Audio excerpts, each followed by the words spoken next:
Hello everyone, welcome to the class of Food Safety and Standards. I am Pooja Paul Kishore from Department of Biotechnology of Bharati Group of College. In today's class, we are going to study about Total Quality Management in Food Safety, that is TQM. ठीक है कि food safety में TQM क्या होता है। तो इसके की पॉइंट्स देखते हैं। तो इसका की पॉइंट होता है what is TQM, total quality management, then principle of TQM, then features या characteristics of TQM, then benefits of TQM, then last one is disadvantage of TQM. तो सबसे पहले हम देखते हैं कि टोटल क्वालिटी मैनेजमेंट क्या होता है, इसकी डेफिनेशन क्या है। ठीक है, TQM एक ऐसा सिस्टम होता है जिसमें टीम बेस्ड अप्रोच किया जाता है, यानी टीम के साथ ही मिलकर कार्य किया जाता है। इनका कार्य होता है जो इनके गोल्स होते हैं, यानी high level product, high quality के प्रोडक्ट्स को प्रोड्यूस करना। ठीक है, उनको किस तरीके से इस गोल को वो अचीव कर सकते हैं, वह TQM के द्वारा ही किया जाता है। यानी ओवरऑल कह सकते हैं कि TQM मैनेजमेंट सिस्टम एक ऐसा सिस्टम होता है जो प्रोडक्ट की क्वालिटी को जितना अच्छा कर सके उतना अच्छा करने के लिए जितने भी वर्कर्स होते हैं, एम्प्लॉयज़ होते हैं, उन सभी के मिलकर एक साथ एक टीम बनकर वो प्रोडक्ट की क्वालिटी को इन्हेंस करते हैं, यानी कि बढ़ाते हैं। TQM में प्रोडक्ट की क्वालिटी को इन्हेंस करने के लिए सबसे पहले आपके जो ऑपरेशंस होते हैं, जो कार्य किया जाता है, उन्हें इन्हेंस किया जाता है। जो एम्प्लॉयज़ फूड सेक्टर में काम कर रहे होते हैं उन्हें ट्रेनिंग दिया जाता है। इस तरीके से कंपनी की जो एबिलिटी होती है उनको इन्हेंस करके कस्टमर को सेटिस्फाई किया जाता है, उनको सर्व किया जाता है। ठीक है, देन इस तरह के जो अप्रोच होते हैं उसका ज़्यादातर उपयोग फूड इंडस्ट्री में किया जाता है। ठीक है, देन TQM बहुत ज़्यादा इम्पॉर्टेंट होता है हमारे फूड टेक्नोलॉजी के लिए, फूड सेफ्टी के लिए और फूड क्वालिटी प्रोग्राम के लिए। यानी अच्छा क्वालिटी का फूड प्रोड्यूस करने के लिए बहुत ज़रूरी होता है कि वहाँ टोटली क्वालिटी मैनेजमेंट के द्वारा फूड की क्वालिटी को मेंटेन और इन्हेंस किया जाए। TQM यानी कि टोटल क्वालिटी मैनेजमेंट एक ऐसा अप्रोच या पद्धति होता है जो किसी भी प्रोडक्ट को लंबे समय तक सक्सेसफुल होने में सहायता प्रदान करता है। इसके लिए वह ध्यान रखता है कस्टमर का सेटिस्फैक्शन। इसके अलावा किसी भी ऑर्गेनाइजेशन में जितने भी मेंबर्स कार्य कर रहे हैं, पार्टिसिपेट कर रहे हैं, चाहे वो प्रोडक्शन में कर रहे हैं, प्रोसेसिंग में कर रहे हैं, सर्विस में कर रहे हैं, किसी भी प्रोसेस, तो वो किस तरीके से मिल करके अपने प्रोडक्ट की क्वालिटी को इन्हेंस करते हैं, वह TQM के द्वारा ही होता है। अब हम बात करते हैं नेक्स्ट प्रिंसिपल ऑफ TQM, यानी कि TQM के जो सिद्धांत है, जिन सिद्धांतों पर TQM कार्य करता है। इसमें सबसे पहले आता है focus on customer, then employ involvement, then process centred, then integrated system, then strategies and system approach, then 6th one decision making based on facts, 7th continuous improvement and 8th communication. अब सबसे पहले हम पहला principal देखते हैं, that is focus on customers.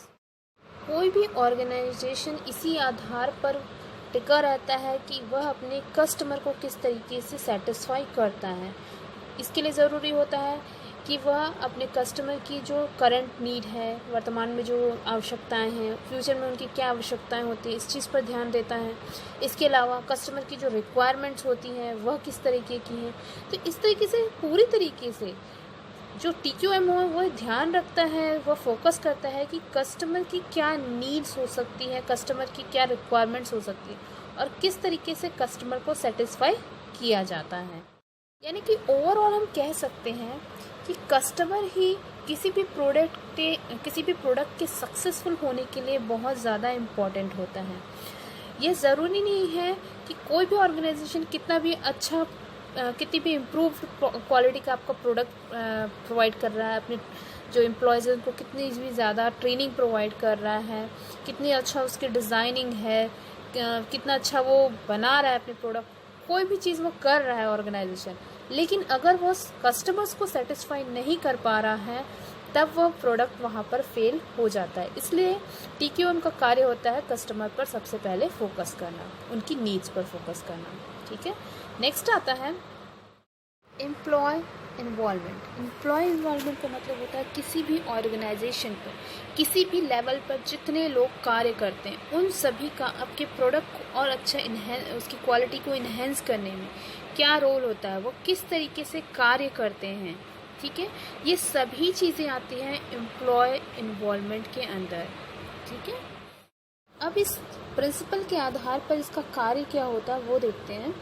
सबसे पहले people understand the importance of their contribution and role in organisation. किसी भी ऑर्गेनाइजेशन में जितने लोग कार्य कर रहे हैं उन सभी को समझना चाहिए कि उनका क्या कॉन्ट्रीब्यूशन होना चाहिए, क्या रोल होना चाहिए किसी भी प्रोडक्ट की क्वालिटी को बढ़ाने के लिए, इन्हेंस करने के लिए। दूसरा, जितने भी लोग फूड फैक्ट्री में कार्य कर रहे हैं, जितने भी लेवल पे कार्य, उन सभी को अपने परफॉर्मेंस में जो कमियां हैं उन्हें पहचानना होता है।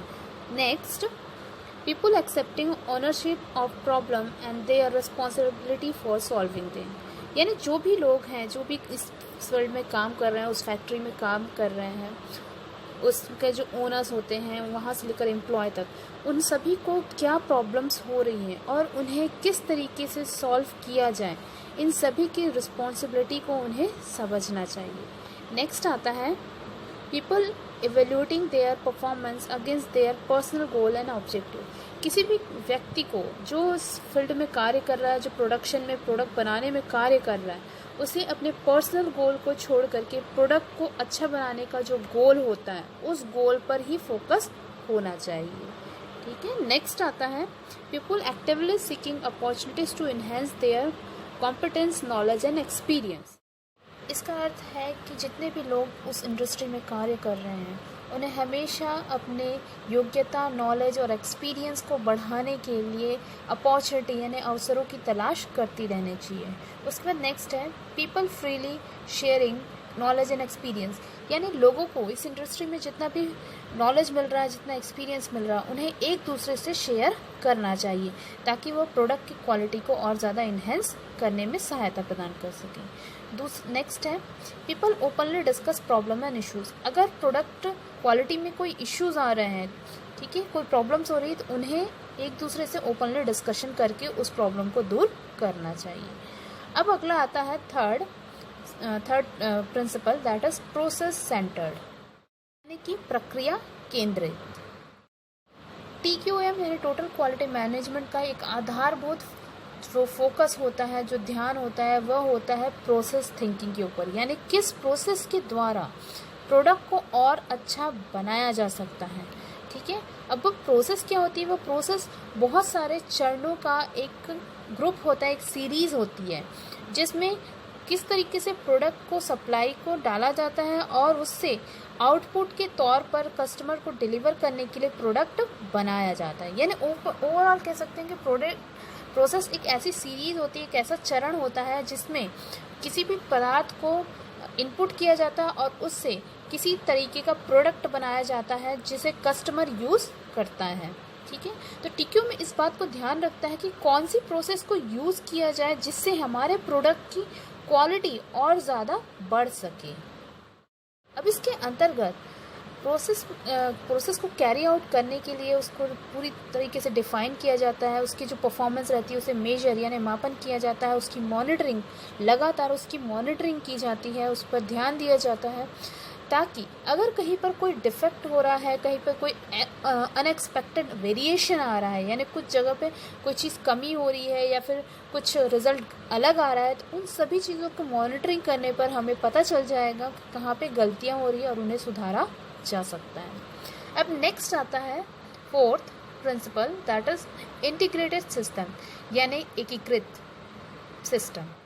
एकीकृत सिस्टम या एकीकृत प्रणाली का अर्थ होता है कोई भी ऑर्गेनाइजेशन बहुत सारे अलग अलग स्ट्रक्चर या डिपार्टमेंटल स्ट्रक्चर से मिलकर बना होता है, जहां different type of specific functions को परफॉर्म किया जाता है और इस तरीके से ये एक साथ मिलकर आपका एक फाइनल प्रोडक्ट फॉर्मेशन करते हैं, ठीक है। एक इंटीग्रेटेड सिस्टम में बिजनेस के बहुत सारे जो इम्प्रूवमेंट के एलिमेंट्स होते हैं वह एक दूसरे के साथ कनेक्टेड होते हैं और वह यह कार्य करते हैं कि कंटिन्यूसली आपका जो उत्पाद है, जो प्रोडक्ट है, उसमें इम्प्रूवमेंट होता जाए और इस तरीके से वह इम्प्रूवमेंट किया जाए कि जो कस्टमर्स, एम्प्लॉयज़ या जो उस ऑर्गेनाइजेशन के स्टॉक होल्डर्स होते हैं वह सेटिस्फाई हो सके, उनकी एक्सपेक्टेशन को वह प्रोडक्ट पूरा कर सके। तो इस तरीके से इंटीग्रेटेड सिस्टम का मतलब होता है सभी डिपार्टमेंट का एक साथ मिलकर इस तरीके से कार्य करना कि वह प्रोडक्ट की जो क्वालिटी है उसे कंटिन्यूसली इम्प्रूव कर सके, कंटिन्यूसली उसमें और ज़्यादा उसकी क्वालिटी को इन्हेंस कर सके। अब हम नेक्स्ट बात करते हैं स्ट्रैटेजीज एवं सिस्टम अप्रोच, यानी रणनीति और प्रणाली दृष्टिकोण। ठीक है, तो यह जो है वह TQM यानी टोटल क्वालिटी मैनेजमेंट का बहुत ही महत्वपूर्ण पार्ट होता है। इसके द्वारा यानी स्ट्रैटेजीज और सिस्टमिक अप्रोच के द्वारा ऑर्गेनाइजेशन की जो विजन होती है, उसका जो मिशन, जो गोल होता है, उसे अचीव किया जाता है, उसे प्राप्त किया जाता है। तो इसलिए बहुत ज़रूरी है किसी का भी रणनीति बनाना, उसके जितने भी सिस्टम है वो कंप्लीट करना, ताकि जो आपका ऑर्गेनाइजेशन का मेन गोल होता है, जो मेन उसकी लक्ष्य होता है, उसे प्राप्त किया जा सके। प्रोसेस को स्ट्रैटेजी प्लानिंग या स्ट्रैटेजी मैनेजमेंट भी कहा जाता है, जिसके अंतर्गत प्रोडक्ट की क्वालिटी को कोर कंपोनेंट यानी कि मुख्य केंद्र मान करके ऐसी स्ट्रैटेजीज फॉर्म की जाती है, ऐसी स्ट्रैटेजीज बनाई जाती हैं जिसके द्वारा प्रोडक्ट की क्वालिटी को जितना ज़्यादा हो सके उतना ज़्यादा इम्प्रूव किया जा सके, उनमें जो कमियां हैं उन्हें दूर की जा सके। तो इस तरीके से स्ट्रैटेजीज और सिस्टम अप्रोच के द्वारा TQM प्रोडक्ट की क्वालिटी को किस तरीके से इम्प्रूव करना है उस बात का ध्यान रखती है। अब नेक्स्ट आता है decision making based on the facts. यह जानने के लिए कि कोई भी ऑर्गेनाइजेशन कितने अच्छी तरीके से परफॉर्म कर रही है, यह बहुत ज़रूरी होता है कि उनकी जो परफॉर्मेंस है उसकी मेजरिंग, उसकी मापन की जो डाटा है वह प्रेजेंट होनी चाहिए, यानी उसने जितना भी कार्य किया है वह सभी डाटा के फॉर्म में होना चाहिए। तो TQM की कार्य यह होता है कि वह उस ऑर्गेनाइजेशन के जितने भी डाटाज होते हैं, जितने भी जो भी कार्य उन्होंने किए हैं, जो भी उन्होंने डिसीजन लिए हैं, जिस तरीके से भी कार्य किया, उन सभी की जो डाटा है उन्हें एनालाइज करना। ठीक है, उन सभी को एनालाइज करती है TQM और उसके अकॉर्डिंग, एनालाइजेशन के अकॉर्डिंग ही वह अपनी जो डिसीजन होती है कि प्रोडक्ट में और क्या इम्प्रूवमेंट करना चाहिए, किस तरीके से इम्प्रूवमेंट करना चाहिए, उन सभी का डिसीजन वो उसी के बेस पर लेती है। पुराने जो डाटाज होते हैं उन्हें समझकर, हिस्ट्री में जो चीज़ें हुई हैं उन सभी के बेस पे फ्यूचर में उन्हें क्या करना चाहिए उसका वो प्रेडिक्शन करती है, उस चीज़ को वो बताती है कि आगे फ्यूचर में क्या करना चाहिए जिससे हमारा प्रोडक्ट और अच्छा हो सके। तो इसीलिए यहाँ पे बोला गया decision making based on the facts, यानी पुरानी जो बातें हो चुकी है उनके बेसिस पर वह डिसीजन लेती है कि इन फ्यूचर उन्हें और क्या करना चाहिए जिससे हमारा प्रोडक्ट और ज़्यादा अच्छा हो सके। अब हम नेक्स्ट पढ़ते हैं next principle, that is continuous improvement, यानी लगातार सुधार करना।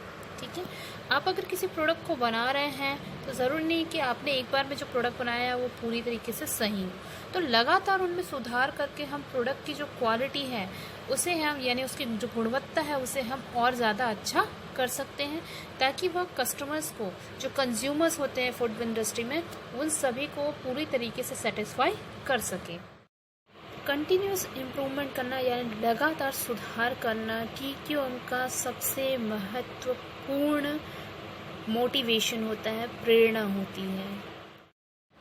कंटिन्यूस इम्प्रूवमेंट TQM के लिए बहुत ही महत्वपूर्ण मोटिवेशन होता है। कंटिन्यूस इम्प्रूवमेंट के द्वारा ऑर्गेनाइजेशन दोनों एनालिटिकल और क्रिएटिव वे से आपकी जो कॉम्पिटिटिव्स होते हैं उनसे और ज़्यादा वह अच्छा बन सकता है, और साथ ही साथ वह कस्टमर्स और जो स्टॉक होल्डर्स की एक्सपेक्टेशन होता है उस पर वह खरा उतर सकता है। कंटिन्यूस इम्प्रूवमेंट जैसे कि एग्जांपल के लिए दे सकते हैं, दो अलग अलग तरीके के सोप हैं। जो ज़्यादा इम्प्रूवमेंट करके उसमें और क्रिएटिव आइडियाज़ डाल के उसे और ज़्यादा अच्छा बनाएगा अपने प्रोडक्ट को, उसकी जो सोप है, जो उसकी ऑर्गेनाइजेशन रहेगी, उसकी जो बेनिफिट रहेगी, जो उसका जो क्या कहेंगे उसको प्रॉफिट जो होगा वो बहुत ज़्यादा होगा। तो इसलिए कंटिन्यूस इम्प्रूवमेंट बहुत ज़्यादा इम्पोर्टेंट पार्ट होता है TQM यानी टोटल क्वालिटी मैनेजमेंट के लिए। इस सिद्धांत के जो कार्य होते हैं उनकी बात करते हैं। सबसे पहले providing people that with training in the method and tools of continual improvement, यानी जो इस कार्य को कर रहे हैं, जो प्रोडक्शन कर रहे हैं, जैसे फूड हैंडलिंग कर रहे हैं, उन सभी को कंटिन्यूसली ट्रेनिंग देनी चाहिए ताकि वह प्रोडक्ट में और ज़्यादा इम्प्रूवमेंट कर सकें। किसी भी प्रोडक्ट में इम्प्रूवमेंट, उसकी प्रोसेस, उसके सिस्टम में इम्प्रूवमेंट लाना, यह सभी लोगों के, सभी यानी हर एक इंडिविजुअल, प्रत्येक व्यक्ति का गोल होना चाहिए उस ऑर्गेनाइजेशन में कि वो प्रोडक्ट को किस तरीके से इम्प्रूव कर सकता है। नेक्स्ट है establish goal to guide and measure to track continuous improvement. ठीक है, यानी कि गोल्स, ऐसे गोल्स डिसाइड करना जिससे हम कंटिन्यू इम्प्रूवमेंट कर सकें, और उस कंटिन्यू इम्प्रूवमेंट की जो प्रोसेस हो रही है उसे मेजर करना, उसका मापन करना और उस पर ध्यान देना ताकि अगर कोई गलती हो रही है तो उसे जाना जा सके। ठीक है, और उसके बाद नेक्स्ट है उन इम्प्रूवमेंट्स को रिकॉग्नाइज यानी पहचानना और उन्हें एक्नॉलेज करना, उनके बारे में जानना। और ठीक है, नेक्स्ट आता है कम्युनिकेशन। अगला प्रिंसिपल जो होता है TQM का वह होता है संचार या फिर कम्युनिकेशन। जब किसी भी ऑर्गेनाइजेशन में कोई चेंजेस होते हैं, जैसे कि प्रत्येक दिन में यानी डे बाय डे जो भी उसमें ऑपरेशंस हो रहे हैं, ऑपरेशंस का मतलब होता है जो भी उनमें कार्य किया जा रहा है, उनमें जो भी चेंजेस किए जा रहे हैं, वह सभी चेंजेस के बारे में एक दूसरे को संचार करना, एक दूसरे से उस बारे में कम्युनिकेट करना बहुत ही ज़रूरी होता है टोटल क्वालिटी मैनेजमेंट के लिए। इसके द्वारा यानी कम्युनिकेशन के द्वारा TQM जितनी भी स्ट्रैटेजीज होती है, मेथड्स होती है क्वालिटी इम्प्रूवमेंट करने के लिए, वह एक दूसरे से शेयर करते हैं, एक दूसरे को बताते हैं ताकि प्रोडक्ट का और ज़्यादा इम्प्रूवमेंट हो सके, और यदि उनसे कोई गलतियां हो रही हैं तो वह गलतियों का पता चल सके। इस तरीके से कम्युनिकेशन जो होता है यानी संचार जो होता है वह TQM यानी टोटल क्वालिटी मैनेजमेंट के लिए प्रोडक्ट की क्वालिटी को कंटिन्यूसली इम्प्रूव करने के लिए बहुत ही ज़्यादा आवश्यक होता है। इसके द्वारा वह तरह तरह की स्ट्रैटेजीज, मेथड्स, इन सभी के बारे में डिस्कशन कर सकते हैं एक दूसरे से हर एक लेवल पर। अब हम नेक्स्ट बात करते हैं बेनिफिट्स ऑफ TQM यानी TQM के क्या लाभ हैं। तो सबसे पहले इसमें आता है इम्प्रूव क्वालिटी। TQM का सबसे बड़ा फ़ायदा यह है कि वह प्रोडक्ट की क्वालिटी को इम्प्रूव करता है, यानी वह उसे और भी ज़्यादा अच्छा प्रोडक्ट बनाता है ताकि वह कस्टमर को सेटिस्फाई कर सके। नेक्स्ट है इम्प्रूव कॉम्पिटिटिवनेस, यानी दो अलग अलग ऑर्गेनाइजेशन में वह कॉम्पिटिटिवनेस यानी प्रतिस्पर्धा को भी वह बढ़ाता है। जैसे कि मैंने आप लोगों को पहले भी एग्जांपल दिया है, दो अलग अलग कंपनीज हैं जो सेम प्रोडक्ट बना रही है, अगर वह एक दूसरे से अच्छा प्रोडक्ट बनाएंगी तो उनको बेनिफिट्स उतना ही ज़्यादा होगा। तो इनमें कंपटीशन की भावना आती है कि वह अपने प्रोडक्ट को और कितना अच्छा बना सके। तो यह वो अच्छा किस तरीके से बना सकते हैं, वह टोटल क्वालिटी मैनेजमेंट के द्वारा ही अपने प्रोडक्ट को अच्छा बना सकते हैं। नेक्स्ट आता है रिड्यूस ऑपरेशनल कॉस्ट, यानी कि जो आपका ऑपरेशनल कॉस्ट हो रहा है, जो आपको प्रोडक्ट को बनाने में जो कॉस्ट लग रहा है, उन सभी को TQM यानी यदि आप अच्छा क्वालिटी का प्रोडक्ट बनाएंगे तो उसकी कॉस्ट भी आपको कम लगेगी। तो इस तरीके से TQM यह भी करता है। उसके बाद इंक्रीज सेल, अगर आपका प्रोडक्ट बहुत अच्छा है, TQM के द्वारा बना हुआ प्रोडक्ट आपका बहुत अच्छा है, उसकी क्वालिटी बहुत अच्छी है, तो उससे आपकी जो सेल्स है, जो उस प्रोडक्ट की सेल्स है, बिक्री है, वो बहुत ज़्यादा बढ़ जाएगी। एनहेंस कस्टमर सेटिस्फैक्शन, यानी कि TQM क्वालिटी को बहुत अच्छा बनाकर उनके जो कस्टमर्स होते हैं, जो उनको कंज्यूम कर रहे हैं, जो उनको ले रहे हैं उन प्रोडक्ट को, उनको वह सेटिस्फाई करता है, उनकी सेटिस्फैक्शन को और ज़्यादा बढ़ाता है। नेक्स्ट है रिड्यूस वेस्ट, यानी कचरे को कम करना। अगर हमारा प्रोडक्ट बहुत ही अच्छा होगा तो उसके वेस्ट होने के चांसेस कम होंगे, जिससे कि वेस्ट कम प्रोड्यूस होगा हमारे फूड प्रोडक्ट से या हमारे किसी और प्रोडक्ट से। नेक्स्ट है इम्प्रूव इफ़िशियंसी। इफ़िशियंसी का मतलब होता है कुशलता। किसी भी एम्प्लॉय की कुशलता तब बहुत ज़्यादा बढ़ती है जब वह TQM के जो प्रिंसिपल्स हैं उनको फॉलो करता है, यानी कि वह कंटिन्यूसली ट्रेनिंग लेता है, कम्युनिकेशन के द्वारा अपनी बातों को शेयर करता है, अपने एक्सपीरियंस को शेयर करता है। तो इस तरीके से अलग अलग तरीके के मेथड्स का यूज़ करके जो टीक्यूएम है वह कंपनी के जो एम्प्लॉयज़ होते हैं उनकी एफिशिएंसी यानी कुशलता को और ज़्यादा बढ़ाता है। उसके बाद है नेक्स्ट है इम्प्रूव ह्यूमन रिलेशनशिप। मैंने आप लोगों को पहले ही बताया, अगर आपका प्रोडक्ट अच्छा होगा तो आपकी जो ऑर्गेनाइजेशन है उसका अपने कस्टमर के साथ जो रिलेशनशिप है वो बहुत ही अच्छा होगा। तो इस तरीके से टीक्यूएम प्रोडक्ट की क्वालिटी को इन्हेंस करके ऑर्गेनाइजेशन और कस्टमर्स के बीच में जो रिलेशनशिप है वह बढ़ाता है, वह अच्छा करता है। नेक्स्ट है improve internal and external customer relationship. Internal का मतलब होता है जो ऑर्गेनाइजेशन में वर्क करने वाले एम्प्लॉयज़ होते हैं, जो ऑर्गेनाइजेशन के जो हेड होते हैं, स्टॉक होल्डर्स होते हैं वो, और बाहरी एक्सटर्नल का मतलब होता है कस्टमर्स। इनके बीच में जो संबंध होते हैं उन्हें सुधारता है टीक्यूएम। वह प्रोडक्ट की क्वालिटी को अच्छा करता है जिससे उनके मध्य में संबंध सुधरते जाते हैं। नेक्स्ट है इंटीग्रेटेड विथ आईएसओ। जैसा कि हम आईएसओ के बारे में जानते हैं, international organisation of standards. TQM क्या करता है, इनके साथ वह एकीकृत रहता है, एक साथ मिलकर वह कार्य करता है ताकि प्रोडक्ट को बहुत ही अच्छा बना सके, उसकी क्वालिटी को इम्प्रूव कर सके। अब नेक्स्ट आता है डिसएडवांटेज ऑफ टीक्यूएम। इसमें सबसे पहले आता है इनिशियल इंट्रोडक्शन कॉस्ट, यानी कि प्रारंभ में जो कॉस्ट लगता है किसी भी प्रोडक्ट को इम्प्रूव करने के लिए वह अधिक होता है, जो कि नुकसानदायक भी हो सकता है अगर आपका प्रोडक्ट सक्सेसफुल नहीं हुआ। नेक्स्ट है बेनिफिट में not be seen for several year.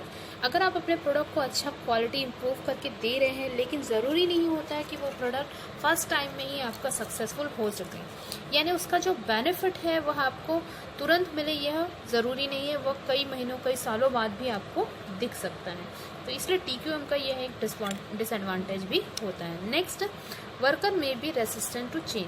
आप टीक्यूएम में कंटिन्यूसली इम्प्रूवमेंट तब लाते हैं जब आप अपने वर्क में, अपने मेथड्स में चेंजेस करते हैं। तो ज़रूरी नहीं है जो वर्कर्स हैं वो उस चेंजेस के अकॉर्डिंग अपने आप को ढाल सके, अपने आप को उसके अकॉर्डिंग चेंज कर सके। इस प्रकार टीक्यूएम का टेक्निक्स के द्वारा टीक्यूएम का यूज़ करके कोई भी ऑर्गेनाइजेशन अपने प्रोडक्ट की क्वालिटी को बहुत ज़्यादा इन्हेंस कर सकता है। Thank you everyone, thanks for watching the videos.